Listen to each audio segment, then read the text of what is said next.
주님의 날, 주님의 말씀으로 온전히 채워가시는 우리 모든 성도님들을 주님의 이름으로 사랑하고 축복합니다. 자, 우리 옆에 계신 분들을 바라보면서 오늘은 이렇게 한번 인사해봤으면 좋겠습니다. 천국에서 만납시다. 이렇게 인사해보겠습니다. 우리 마음속에 언제나 천국 소망을 품고 사는 우리 모두가 되길 주님의 이름으로 간절히 소망합니다.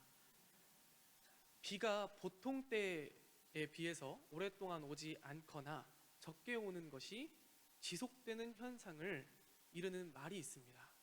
이것을 뭐라고 할까요?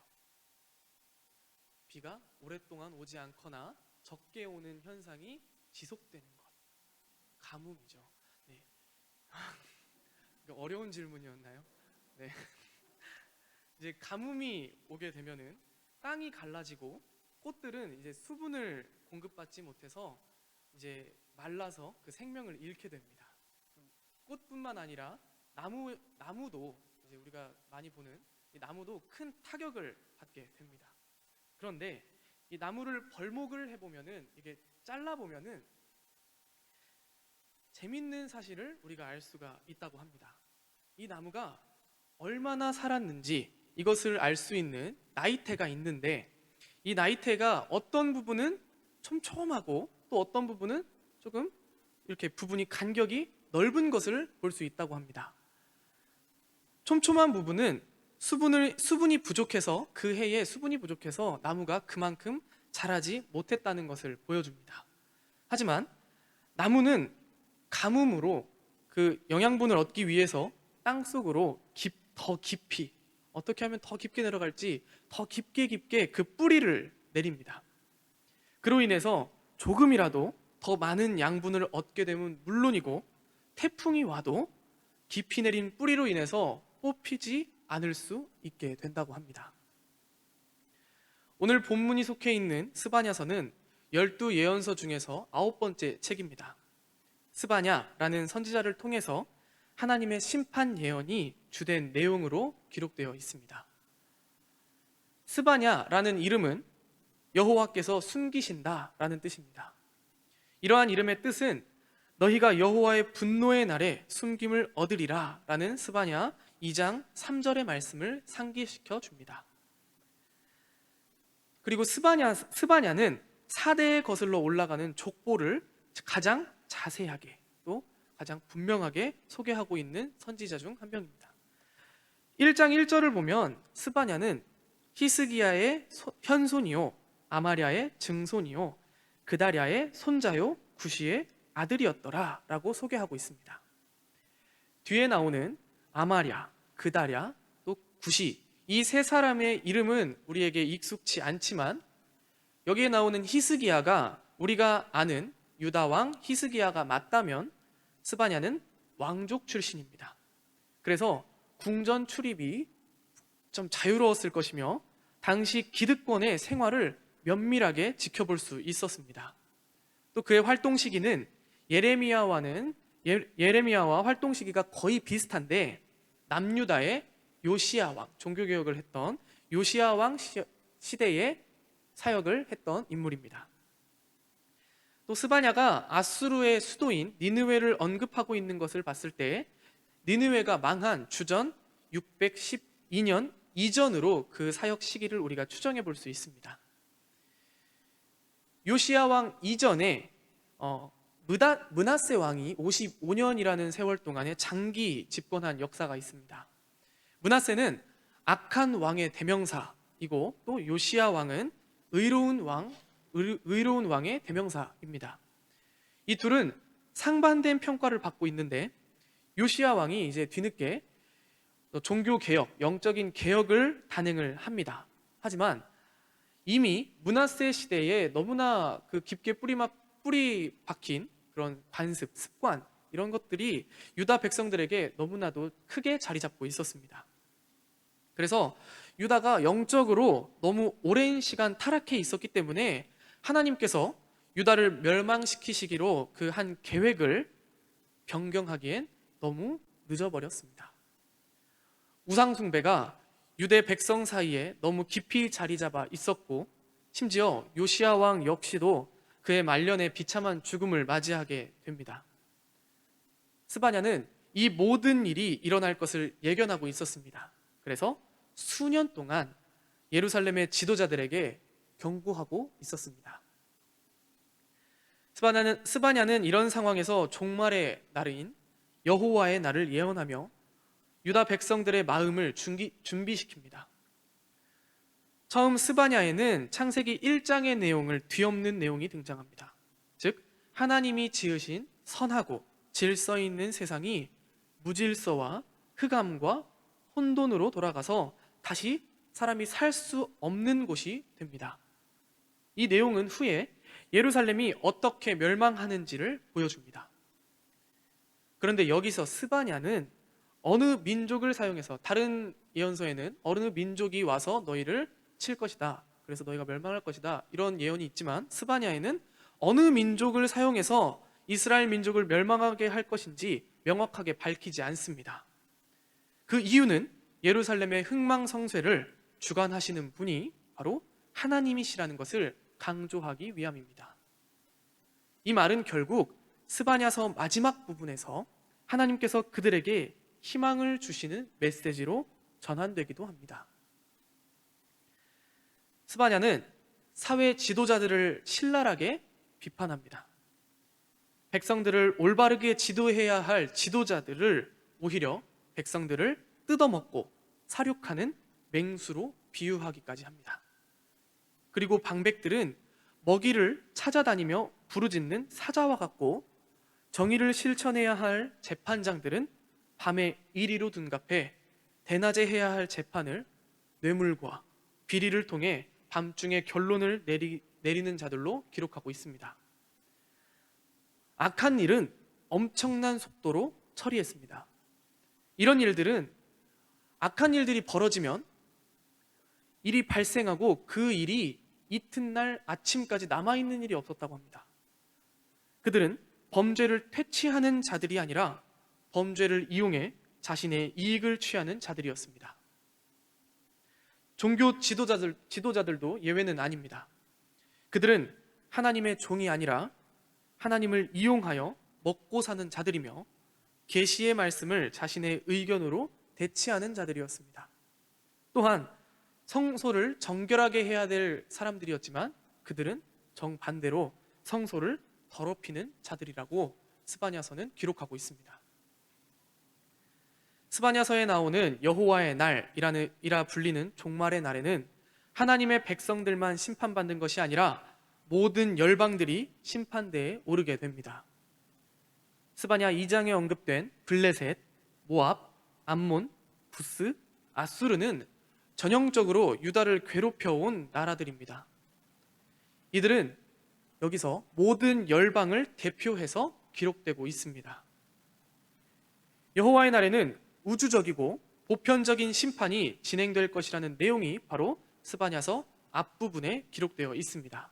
그러나 모든 심판은 파괴와 멸망이 아니라 모든 죄악을 제거하는 데 궁극적인 목적이 있습니다.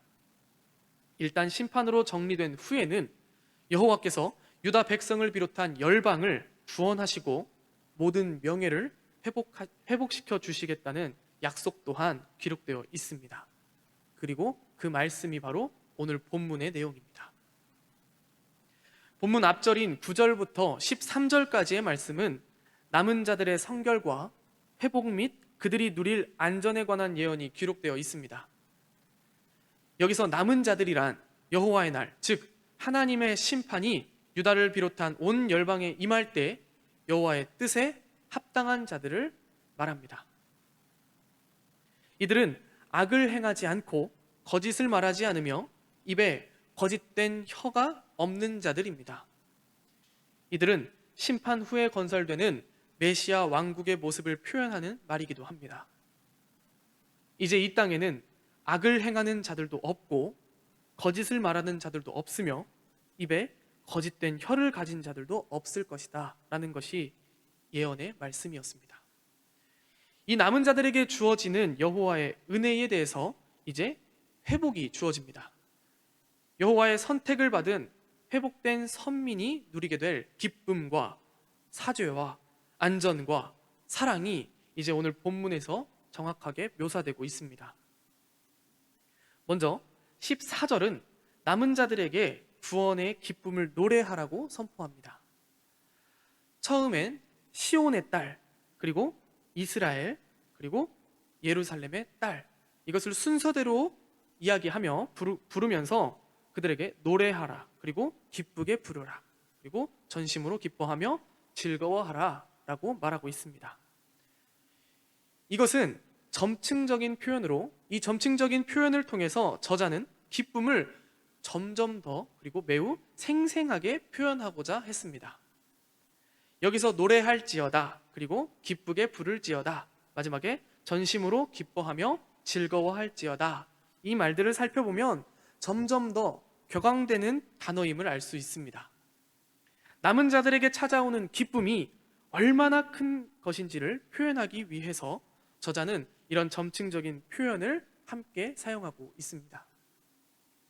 이런 표현을 통해서 심판 후 다시 세워질 곳이 얼마나 기쁨이 가득한지 우리는 짐작해 볼 수 있습니다.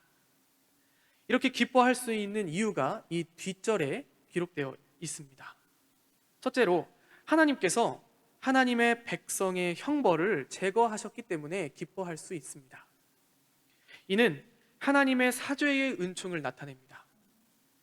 이것은 이스라엘의 구원에 있어서 행하신 하나님의 주권적 사역입니다.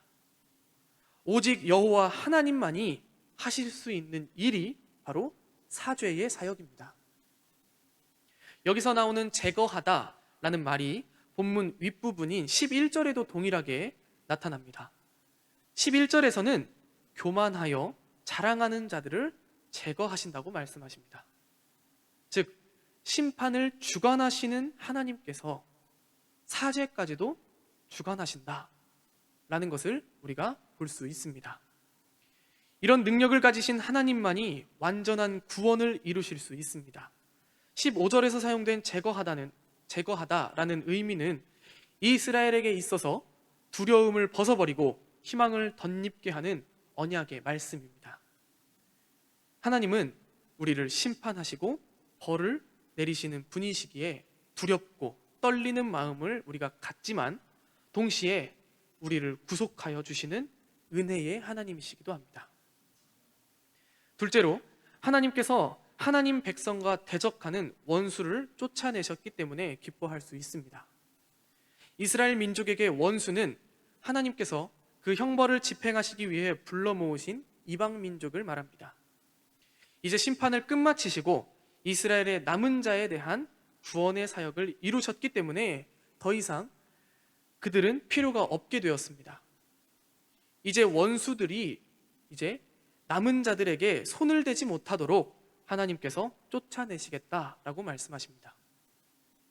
이 또한 하나님의 능력을 나타내시는 말씀입니다. 이 모든 것을 있게도 하시고 또 없게도 하실 수 있는 분이 우리 여호와 하나님이십니다. 마지막 세 번째로 기뻐할 수 있는 이유는 하나님이 그분의 백성 가운데 계시기 때문입니다. 이 말은 우리가 앞에서 살펴본 모든 이유들, 이것들을 포괄하는 말이기도 합니다. 하나님께서 함께 하시면 어떤 일이 일어나는지 오늘 본문은 서술하고 있습니다. 우리 15절 말씀을 다시 한번 읽어보겠습니다. 15절 말씀. 여호와가 내 형벌을 제거하시고 내 원수를 쫓아냈으며 여호와가 내 가운데 계시니 내가 다시는 화를 당할까 두려워하지 아니할 것이라. 아멘.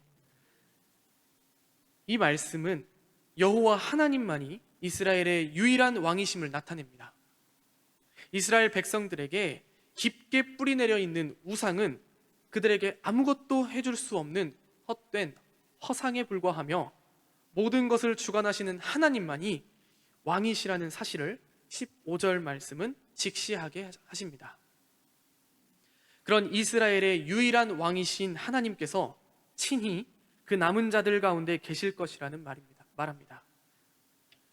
이스라엘 왕이란 표현은 여호와께서 친히 그들을 다스리실 것이라는 강력한 의미를 내포하고 있기도 합니다.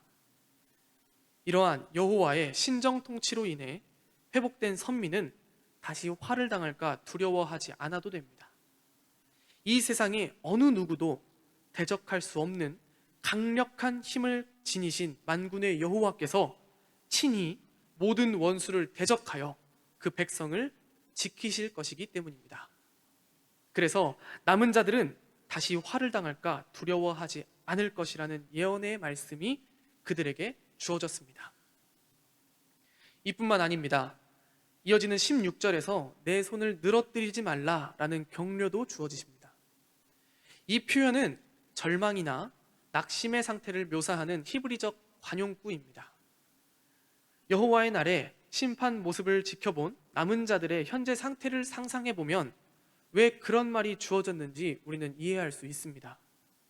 그들은 자신의 눈앞에서 심판이 주어지고 여호와의 분노가 펼쳐지며 모든 것이 불살라져 황폐해지는 모든 과정을 지켜볼 것입니다. 그런 그들에게 두려운 마음이 자리하고 있을 것은 너무나도 분명한 사실입니다. 그런 마음을 아시는 하나님께서 그들에게 이런 격려의 말씀을 하심으로 내가 너희 가운데 있어 너희를 지켜 보호하겠다라는 확신을 심어주십니다. 그리고 그런 하나님을 저자는 구원을 베푸실 전능자라고 소개합니다. 여기서 전능자라고 번역된 히브리 원어의 뜻을 살펴보면 용사, 전사라는 의미를 가지고 있습니다. 그런데 이 단어가 하나님께 적용될 때는 단순한 용사를 언급하는 데 그치지 않고 모든 싸움에서 승리를 가져다 주시는 전능하신 용사라는 개념을 내포하게 됩니다. 즉, 여기서 이스라엘 하나님은 전능하신 용사이심이 선포되며 이러한 능력으로 하나님의 백성을 모든 전투에서 구원하시며 승리로 이끄심을 보여줍니다. 따라서 하나님의 백성은 어떤 역경 가운데서도 궁극적으로 안전에 대한 신뢰를 가질 수 있게 됩니다. 그리고 그런 전능하신 하나님의 약속이 이어지는데 그것은 잠잠히 사랑하신다라는 말씀입니다. 이 말씀은 단순히 우리를 사랑하시는 하나님의 마음이 담겨져 있는 것이 아니라 하나님의 사랑 안에서 하나님이 잠잠하실 것이다 라는 의미입니다. 더 자세하게 풀어보면 하나님께서 베푸시는 그 사랑 안에서 스스로 만족하시고 기뻐하시며 조용히 그 사랑을 향유하실 것이다 라는 뜻입니다. 쉽게 말해서 너희에게 더 이상 심판을 내리지 않겠다. 너희 앞에서 내가 잠잠히 심판을 내리지 않겠다라는 하나님의 약속이 담겨 있습니다. 이 표현은 앞에서 말한 전능하신 하나님의 강한 이미지와 함께 자녀를 향한 하나님의 사랑으로 승화됩니다. 하나님은 그분의 백성을 위해 친히 전쟁의 용사가 되시고 그 자녀들을 향해 놀라운 사랑까지 베풀어 주시는 전능자이시며 그리고 자비로우신 하나님임을 오늘 본문은 선포하고 있습니다. 여기서 우리가 알 수 있는 하나님의 성품은 공의로우시며 또 사랑 그 자체이십니다. 하나님의 공의로우심은 이 세상을 인간의 악과 폭력으로부터 보호하시고 구하시려는 열정과 관련되어 있는데 이것은 하나님은 그분의 창조 세계와 질서를 어지럽히는 것을 매우 싫어하시기 때문으로 나타납니다. 하지만 이러한 하나님의 공의로운 심판의 이유가 우리를 향한 하나님의 사랑 때문임을 우리는 깨달아야 합니다. 하나님의 심판은 파괴와 멸망이 아니라 모든 죄악을 제거하는데 그 궁극적인 목적이 있습니다. 일단 심판으로 정리된 후에는 여호와 하나님께서 열방과 유다 백성들을 구원하시고 모든 명예를 회복시켜 주실 것이라는 약속의 말씀이 오늘 스바냐 3장의 말씀입니다. 따라서 오늘 말씀은 우리에게 끝까지 신앙을 지키고 타협하지 않는 신실한 자가 될 것을 격려합니다. 여호와의 날이 지나고 나면 그들은 전능하신 하나님, 전능자이신 하나님으로부터 보호를 받을 것이고 구원의 기쁨을 감추지 못해 노래할 수밖에 없게 됩니다. 스바냐서의 저자는 이 여호와의 날을 준비하며 구원의 희망을 잃지 않을 것을 격려하기 위해 이 책을 기록하였습니다. 즉 스바냐서에서 남은 자는 신실한 자, 그들을 가리킵니다. 그들에게는 하나님께서 기업을 주실 것이고 그들 가운데 친히 임하실 것을 약속하셨습니다. 사랑하는 성도 여러분, 어떤 상황이 와도 우리는 우리의 신앙을 끝까지 지켜야 합니다. 세상의 악한 길을 따라서는 안 됩니다.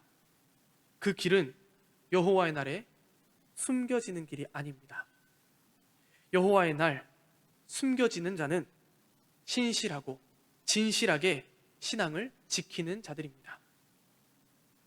힘들다고 하나님을 원망하거나 세상과 타협하거나 신앙의 계속적인 성장을 포기하는 모습을 보인다면 남은 자의 대열에 우리는 낄 수 없게 됩니다.